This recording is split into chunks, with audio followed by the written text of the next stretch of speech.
বাংলা নিউজে আপনাদের স্বাগতম। আগামী বৃহস্পতিবার শুরু হচ্ছে অরুণ চৌধুরীর প্রথম চলচ্চিত্র আলতা বানুর শুটিং। এফডিসি কিংবা কোনো শুটিং বাড়ি নয়, আলতা ও বানু নামে দুই বোন ঘুরে বেড়াবে দেশের দুই নদীর পাড় ধরে। এরই মধ্যে সব ধরনের প্রস্তুতি নিয়ে ফেলেছেন পরিচালক। গতকাল জানান, মানিকগঞ্জের ঘিওর উপজেলার উপর দিয়ে বয়ে যাওয়া কালীগঙ্গা নদীর পাড়ে শুটিং শুরু হবে 6 জুলাই থেকে, চলবে 22 জুলাই পর্যন্ত। 3-4 দিনের বিরতির পর আলতা বানুর ক্যামেরা ছুটবে কুমিল্লায়।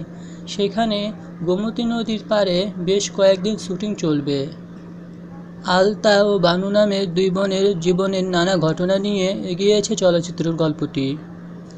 আলতা চরিত্রে অভিনয় করবেন জাকিয়া বারি মম এবং বানু চরিত্রে অভিনয় করবেন ফারজানা রিতা।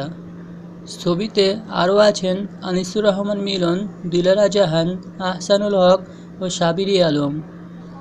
গল্প প্রসঙ্গে অরুণ চৌধুরী বলেন, বড় বোনের বিয়ের ঘটনার সূত্র ধরে হঠাৎ করে হারিয়ে যায় ছোট বোন বানু। ছোট বোনকে খুঁজতে বের হয় আলতা। এই নিয়ে সিনেমাটির গল্প।